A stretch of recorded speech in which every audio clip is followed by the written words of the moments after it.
this lecture we are going to discuss the questions from real analysis, and this question is from this NET JRF December 2019 and question number 27 and booklet code is A. So let's start with the question. So question is, which of following set is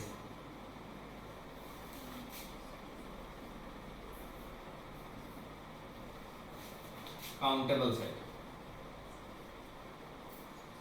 So we have to identify which of following set is a countable set. So first is set of all functions from Q to Q, or if we can define a set F, set of all functions from Q to Q. F is simply function.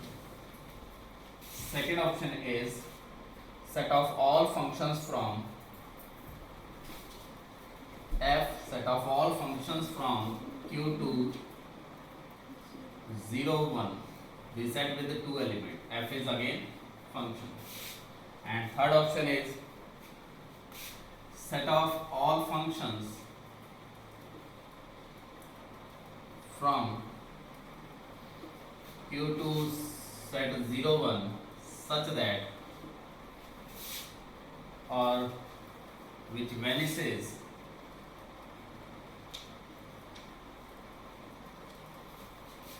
outside of finite set. And D option is the set of all subsets of N. So this question is question number 27, and last exam, which is in December 2019, and question number is 27. So that is a single crack question. So if we will take this first option, we know that the number of functions from a set x to y is always equal to cardinality of y to the power cardinality of x.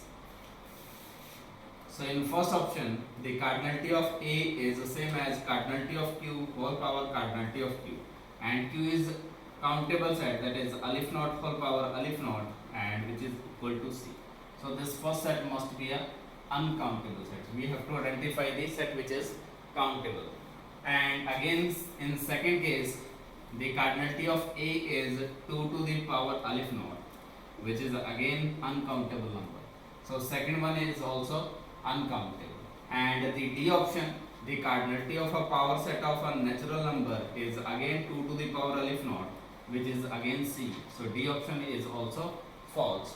Now for C option, since question is a single correct, so if question is correct, definitely answer must be a C option. So let's prove the option C.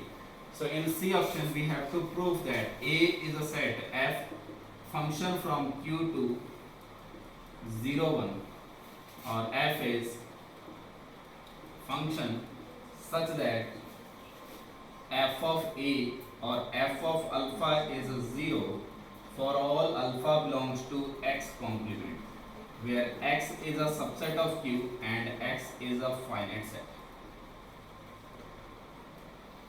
So set of all functions from Q to 0, 1, which are 0 outside of every finite set.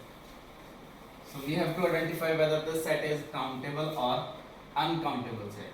Now if we will take F belongs to A, definitely F of alpha is 0 for all alpha belongs to X complement, where X is a subset of Q and X is a finite set. That is, X is a finite set, so we can assume that cardinality of X can be N. So if cardinality of X is N, so we can denote X by A1, A2, An. Then this F can be represented by F of A1, F of A2, F of An, and remaining all terms are 0. Since Q is countable, so it is a similar to set of natural number. So basically every F is depending on this x, so we can write down this f as fx. Now if this x change, then fx must change, or basically this f is this value is a 1 for some a, for some n, and remaining terms are 0. So this is a representing basically eventually zero sequence, or equivalent to eventually zero sequence, and we can say that this f of x is a belonging to, this term can be 0 or 1, this term can be 0 or 1, so we can write down a cross or some y cross y cross y cross y n type.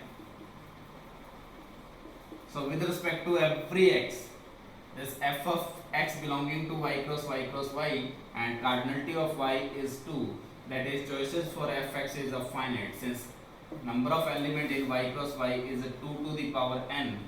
So hence for every x, choices for fx is always a finite, and x is a finite subset of q, and q is a similar to set of natural number, and we have already proved that in a set of natural number of a finite subset are always countable.